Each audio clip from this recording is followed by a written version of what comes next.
क्या आपने कभी सोचा है कि हम रोज प्रार्थना करते हैं, परमेश्वर से आशीषें मांगते हैं, फिर भी जीवन में सब कुछ रुका हुआ क्यों लगता है? कभी कभी समस्या परमेश्वर में नहीं बल्कि हमारी कुछ छिपी हुई आदतों में होती है। मेरे प्रिय भाइयों और बहनों, जय मसीह की। आज हम एक बहुत ही जरूरी बात पर मनन करेंगे, वे आदतें जो परमेश्वर की आशीषों के प्रवाह को रोक देती हैं। कई बार हम सोचते हैं कि शायद परमेश्वर हमें देरी से उत्तर दे रहा है या परमेश्वर हमें भूल गया है, लेकिन सच्चाई यह है कि हम खुद ही कुछ रोजमर्रा की आदतों से उस आशीष के मार्ग में रुकावट डाल देते हैं। आज के संदेश में हम जानेंगे ये 5 आदतें जो हमारी आत्मिक वृद्धि को रोकती हैं और कैसे हम उन्हें तोड़कर परमेश्वर की अनुग्रह में चल सकते हैं। पहली, शिकायत करना और नकारात्मक बोलना। शिकायत करना देखने में छोटा लगता है, पर यह हमारी आत्मा को कमजोर करता है।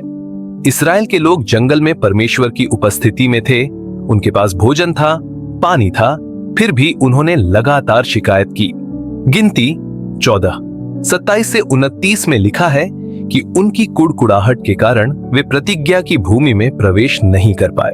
जब हम शिकायत करते हैं, हम परमेश्वर की भलाई से नजर हटाकर अपनी समस्याओं पर ध्यान केंद्रित करते हैं, और यही शैतान की चाल है। वह चाहता है कि हमारे शब्द विश्वास की नहीं, हार की गवाही दे। समाधान क्या है? फिलिप्पियों 2:14 कहता है, सब कुछ बिना कुड़कुड़ाए और विवाद किए करो। जब हम कठिन परिस्थिति में भी धन्यवाद देते हैं तो परमेश्वर की उपस्थिति हमारे जीवन में बहने लगती है। याद रखें, कृतज्ञ हृदय आशीषों का द्वार खोलता है। दूसरी, क्षमा न करना। क्षमा न करना शैतान का सबसे शक्तिशाली हथियार है। जब हम किसी से मन में नाराजगी रखते हैं तो हम खुद को ही कैद में डालते हैं।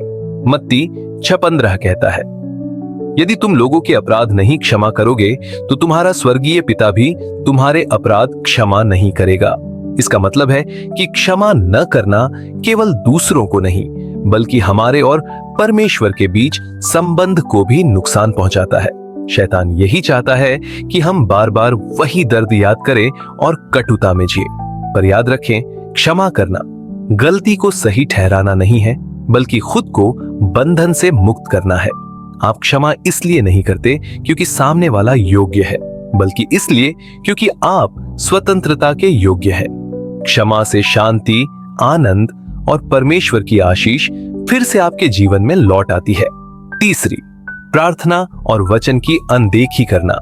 कई विश्वासियों से मैं सुनता हूं, हम परमेश्वर से प्रेम करते हैं पर कभी कभी प्रार्थना करने या बाइबल पढ़ने का मन नहीं करता। यही शैतान की चाल है। उसे आपको नष्ट नहीं करना, बस व्यस्त और विचलित रखना है। जब प्रार्थना और वचन पीछे छूट जाता है तो आत्मिक सामर्थ्य धीरे धीरे कम हो जाती है। रोमियो 10:17 कहता है, विश्वास सुनने से होता है और सुनना परमेश्वर के वचन से। यदि हम वचन नहीं सुनेंगे तो हमारा विश्वास कमजोर हो जाएगा। इसका समाधान सरल है। हर दिन थोड़ा समय निकालें, चाहे 5 मिनट ही क्यों ना हो, परमेश्वर से संगति करें। यह आपके मन को स्थिर करेगा, आपके कदमों को दिशा देगा और आपकी आत्मा को उसकी आवाज के प्रति संवेदनशील बनाएगा। चौथी, छिपे हुए पापों में जीना। ये एक ऐसी आदत है जो सबसे ज्यादा आशीषों को रोकती है। शैतान कान में फुसफुसाता है, इसे किसी से मत कहो, इसे छिपाए रखो। परंतु बाइबल कहती है, नीति वचन 28:13, जो अपने पापों को छिपाता है वह सफल नहीं होता, पर जो उन्हें स्वीकार कर छोड़ देता है उस पर दया होती है। पाप अंधकार में बढ़ता है और शर्म हमें और गहराई में खींचती है। पर जब हम अपने पापों को स्वीकार कर लेते हैं, जब हम पश्चाताप करते हैं, तब परमेश्वर की दया हमें ढक लेती है। जो कुछ आप छिपाते हैं वह आपको बांधता है, पर जो कुछ आप उजागर करते हैं उस पर परमेश्वर की कृपा बरसती है। उसकी दया आपकी हर गलती से बड़ी है।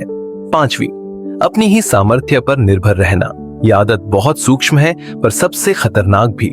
जब हम सोचते हैं मैं सब संभाल लूंगा, मुझे किसी की जरूरत नहीं, तो हम उसी गलती को दोहराते हैं जो शैतान ने की थी, अहंकार। नीति वचन 3:5-6 कहता है, यहोवा पर अपने संपूर्ण मन से भरोसा रख और अपनी समझ का सहारा न ले। जब हम केवल अपनी शक्ति पर चलते हैं तो थकावट और निराशा आती है, पर जब हम परमेश्वर पर निर्भर होते हैं तो वह हमें विजय देता है। समाधान है आत्मसमर्पण। हर परिस्थिति में कहें, हे प्रभु, मैं तुझ पर भरोसा करता हूं। याद रखें, परमेश्वर की शक्ति वहीं से शुरू होती है जहां हमारी शक्ति समाप्त हो जाती है। शिकायत आपको अंधा करती है, पर कृतज्ञता आपकी आंखें खोल देती है। कटुता आपको बांधती है, पर क्षमा आपको मुक्त करती है। प्रार्थना की उपेक्षा आपको निर्बल बनाती है, पर हर दिन का समय आपको सामर्थ्य देता है। छिपा हुआ पाप दूरी लाता है, पर पश्चाताप दया लाता है। और आत्मनिर्भरता आपको थका देती है, पर आत्मसमर्पण परमेश्वर की शक्ति लाता है। आज यह निर्णय लीजिए कि आप इन आदतों को तोड़ेंगे और परमेश्वर की कृपा के प्रवाह में चलेंगे, क्योंकि परमेश्वर की योजना आपके लिए सुंदर है। यिर्मयाह 29:11 कहता है, क्योंकि मैं तुम्हारे विषय में अपनी योजनाओं को जानता हूं। यहोवा की यह वाणी है, वे योजनाएं हानि की नहीं परंतु शांति की है, ताकि तुम्हें आशा और भविष्य मिले। यदि इस संदेश ने आपके दिल को छुआ है तो इसे किसी ऐसे व्यक्ति के साथ जरूर साझा करें जिसे यह सुनने की जरूरत है। और हमारे चैनल बाइबल सिग्नल को सब्सक्राइब करें ताकि ऐसे और आत्मिक संदेश आप तक पहुंचते रहें।